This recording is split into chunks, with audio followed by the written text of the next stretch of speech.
All right. Welcome back to How to Invest in Commercial Real Estate. What's the topic today, Brian? Topic today is, a lot of people ask us. We were asked today. You were asked yesterday. Yep. How do you find deals out of your market? So we're here in Tulsa, Oklahoma. We've bought a lot of stuff in Tulsa, Waso, but we've bought all across the country. Yep. And so how do we go about finding those deals, getting comfortable with those deals, and closing those deals? This is going to be a short episode because it really is pretty simple. But not just how to, but really the thing I wanted to talk about is people always express to me like, oh man, you guys, you're big risk takers. You guys buy out of your market. I could never do that. And we've heard people say, I won't buy if I can't, drive over to it. If I can't see it, then I'm not buying it. And they've got a block in their mind. They are assigning risk, a higher level of risk to a mundane activity that everybody already does for some reason. They see it as a perceived risk. And so that's what the episode's really about, is just helping you guys think through why it's not that risky. So go ahead. Here's another inherent problem. Let's say, I think last year we had a goal to buy $50 or $60 million worth of real estate. If we were just buying real estate in Tulsa, Oklahoma, wouldn't happen. Couldn't do it. We literally couldn't do it. There's not enough of our product type that we're looking for to invest in Tulsa, Oklahoma that comes up for scale or that comes up for sale. So just out of a sheer necessity to scale, you have to look outside of your market if you want to buy more than a deal a year. And so I want to take the listeners back to the first deal I did out of the market. Way back.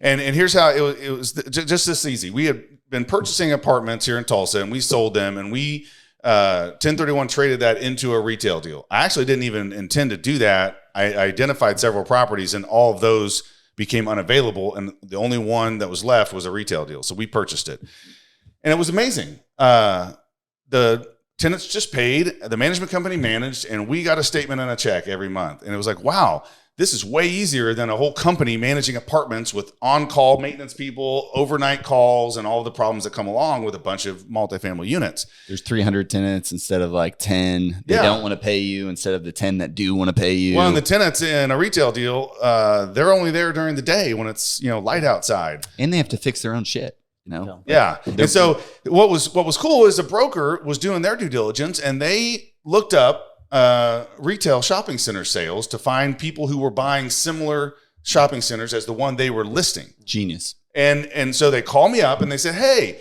Joel, I was in the car. I remember I was in the car driving to a multifamily walkthrough. And he said, hey, I saw you bought a retail deal in Tulsa about $6 million. And I'm like, yeah, I did. And I don't know who this is. And he says, well, I'm over here in Little Rock and I've got a retail deal and it's about the same size as the one you purchased. And I was like, okay, well, at the time I didn't know that I would buy any more retail, but I said, send me the deal. And that is what started us on a path to buy a few $100 million worth of retail centers outside of our primary market. Yeah. Just taking that phone call, being willing to drive over and take a look at it. And guess what? I drove over there and a stone's throw away is a Whole Foods. And the demographics were some of the highest in Little Rock.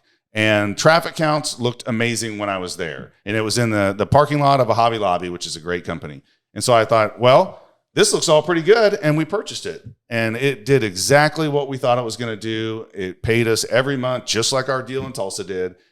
And so there was a lot in there that we need to unpack because what we're trying to drill down on here is there's fundamentals that you can rely on of just like in Tulsa, right?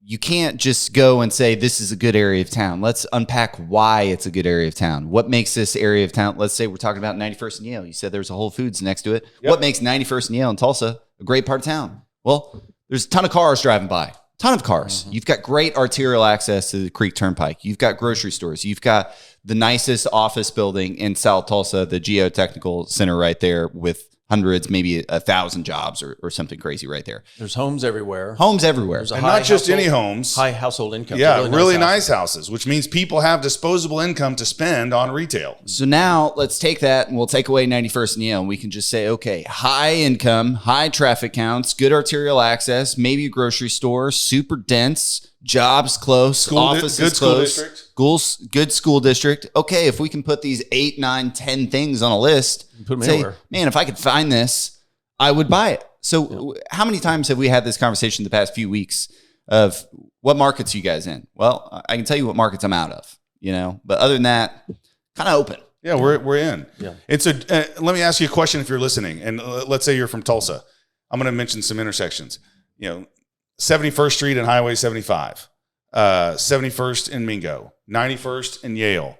Do you think for a second that those intersections don't exist in every single mid to large market in America? Yeah, of course they absolutely do. Everyone. Every city has several good school districts.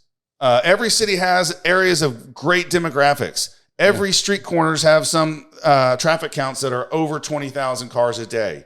Okay. So if you start checking off those boxes, why do you think that the retail center in those markets and on those corners will perform any differently than the one in your market that you feel so secure in buying? Yeah. Right. So let's talk about the pros of buying out of market. Let's name another few corners, right? Like let's name 31st and Garnett. Like, oh yeah, love that corner. Let's go spend $5 million at 31st and Garnett. It sounds kind of insane if you're from Tulsa because it's maybe not the best area of town. That's a super workforce area of town. But I guarantee if you drive by 31st and Garnett, there's no vacant retailer. There's no vacant space. They're all filled with retailers that service that demographic. We've got properties that are in the middle of a probably fairly bad part of town. But because we don't live there, we don't go in there with that predisposition of, oh, this is a bad area of town, I don't want to be here. We go in with, man, great traffic counts. It's a super dense area.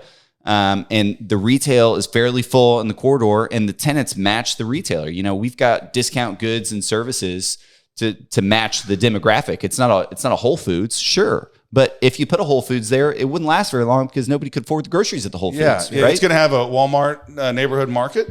It's going to have a Ross Dress for Less. It's going to have Church's Chicken. It's going to have these things that people still love to shop at and buy. Yeah. So, Joel, you made a great point before we started. What if Starbucks was worried about expanding? What if they had only stayed in Seattle? And we're worried. We know Seattle, so we're just going to stay in Seattle. Yeah. And think about how many Starbucks are in Tulsa. Nobody at Starbucks knows anything about Tulsa. I've probably never been here.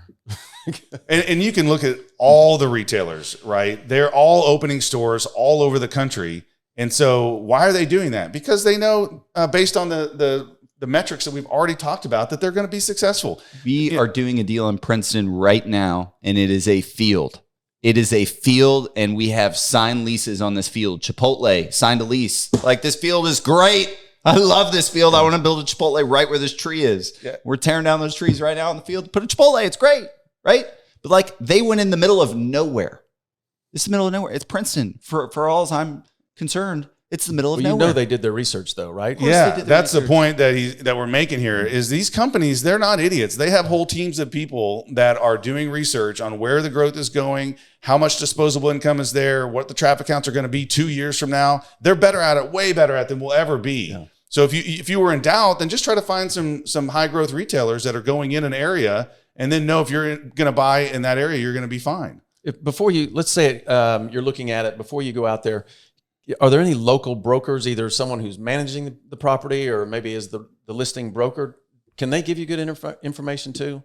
Absolutely. And that's another step we do is if we find a property that we like, when we go out to the property, we'll call several real estate commercial brokers and property managers of that type of commercial property. And we'll meet them out there and we'll get their opinions. Hey, what's the school district like? Where's the growth going? Where do you see this intersection in 10 years? And they're going to tell you.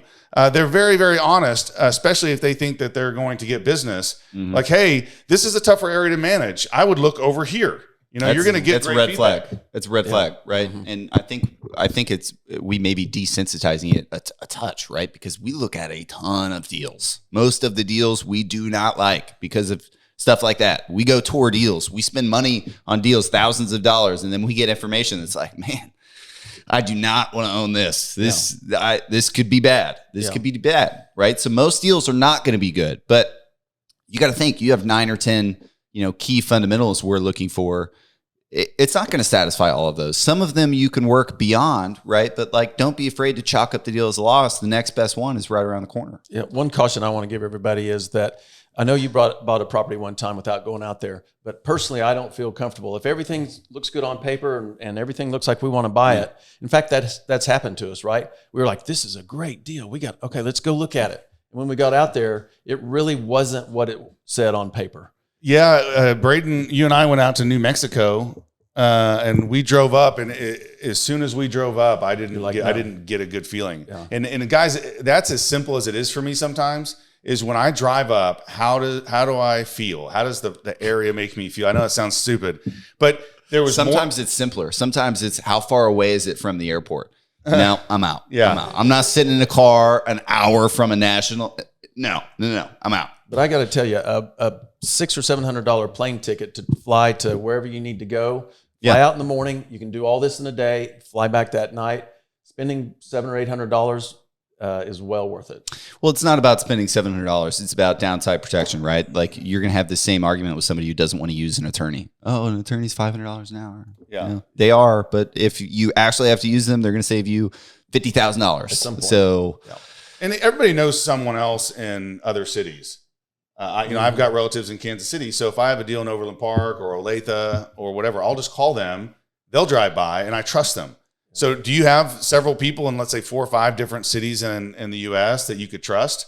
So then maybe if you're saying, I just don't have $600 to potentially risk on this deal, great. Only look in the markets where you know somebody maybe to start. Yeah. It's like a vacation spot almost. Like how often do you ask a friend or a family member, hey, what do you do when you go to New York City? Hey, when next time you're in Philly, what's the best spot I need to be at? Where do I need to stay in this part of town? I mean, it's so easy. And just like Brent was talking earlier, sometimes you just have to, do a little massaging of the truth and say, hey, I've got this property in contract down the corner and it seems like maybe a rough area of town. Is this a little harder to manage town? Oh yeah. This is definitely harder to manage than the other one. Where you need to be looking if you want something easy managed is over here, right? And like you've got to call 5, 6 different management companies. Business chamber, small business association or whatever in the city. And they'll probably give you some good advice. So maybe a Rotary Club. Yeah. So we don't want to belabor this. We wanted to make it a short episode. All we want to do is to dispel the myth that it's somehow inherently risky buying in a city that you don't live in. Yep. And that's just not the case, evidenced by all the companies that open new locations in markets that they are not in today. And they do just fine based on metrics that you can find out. So hopefully that gives you the confidence to widen your search and make a lot more deals available for you guys. Yep. I like it. See you guys next week. All right. See you next week. See you next week.